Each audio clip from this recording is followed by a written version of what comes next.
Okay, I'm going to show how our Informatica Cloud real-time product can be used in a call center environment and specifically inside the Salesforce Service Cloud to handle applications and enrollments into various programs.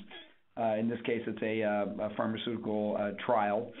So I'm here in Salesforce, and this is the Service Console. And I've got these enrollments that have come in. So if I'm an agent that's processing enrollments, I can just click on one. So I'll click on this new one, 207, and that loads up. And if I open up this section, Informatica Cloud real-time starts running a process app right there. So the first thing I can do is put in a social security number and search to see if I can find it that way. By the way, you've got a link to the scanned fax. So if I click that, that could pop up on a second monitor so the agent could refer to that as they're looking at it. So this is an enrollment that came in by fax. So I could type in, maybe I'll put in this social, 1, 2, 3, 4, 5, 6, 7, 8, 9. I'll do that later. I put in a dummy social security number here. When I click continue, we search all of Salesforce. We don't find anything, so the agent would go through and start filling this out. Let me go back. I'll put in a social that I know is in the system. It's 1, 2, 3, 4, 5, 6, 7, 8. So 1, 2, 3, 4, 5, 6, 7, 8, 9. I believe this will find a patient. And so there, we've looked it up. The form is all pre-populated for the agents. They don't have to do much here.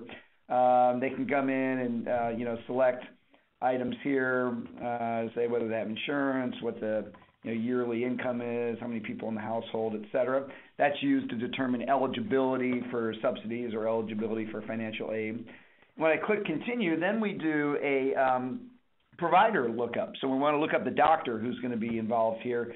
And you can see we can filter this list here. I can filter by, I could filter by the DEA number if I wanted to, and that narrows that list down, or by phone. Or we can just do a general search in here and find everybody with, like area code 215 on this.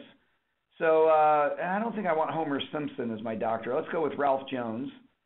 By the way, if you don't find the doctor, if the doctor's not already in Salesforce, just like before, you can go in and create a new one, so the agent would have to enter that information.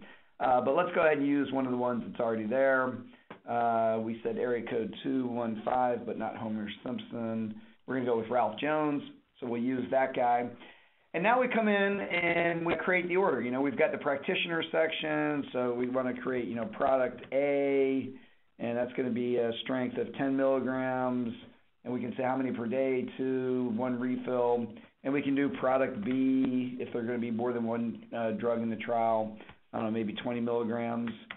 And same thing, once per day, no refills.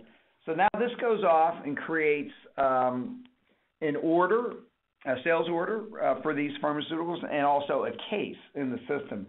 Now at this point, for the demo, we didn't do a real-time call-out, but when you implement this, you could do a real-time call-out to another system to find out whether they're covered or not. So I'm just going to give a no answer. They're not covered by insurance. And then we could, if they weren't covered by insurance, we'd say, hey, call the guy and see if he does have insurance. If we click no answer, something like that, it says, all right, we're going to create a task to call you tomorrow. I'm going to back up to that step where we pretended they didn't have insurance or we didn't know. Now we're going to say, yes, they do have insurance. Again, that would be a real-time call. And then you can do things like automatically generate a document that goes out. Now, if this record in Salesforce had an email address, that would have been there already.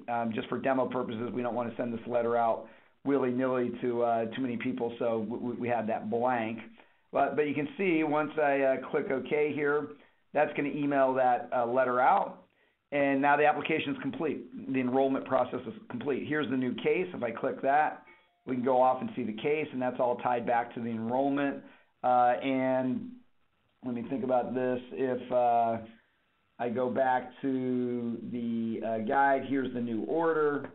And same thing, you've got the order, and it's all tied back to the right things. So the way this is configured is in our guide designer right here. So this is the process enrollment. So that you see the first thing it does is it checks the enrollment to see if there is a patient already on the enrollment. If not, then we come down here and we say, all right, This is a new enrollment. Let's search for the patient using Social Security number. If we find it that way, then we go over here and just confirm the patient information on that form that we had. But if we don't find them, then you create a new. Oops, that's new practitioner, not new patient. I got ahead of myself. Here's where we would set up new enrollment, and if we don't find the patient, we would create a new contact, etc. Once the patient is enrolled, then we check to see if the practitioner is listed on the enrollment form. If it's not, then we go down here and search for existing practitioners. So that's the branch we went down before. We used a selected practitioner, and then we went up here and filled in that information about the products and the quantities and the strengths, etc. Then we created the order, we created the case. Then we did that step where we determined whether reimbursement was required, and we went on. Here's where we sent the letter out. So that's the design environment, and that's where you'll specify the steps in the workflow or in the process that the call center agents and the service center agents will handle.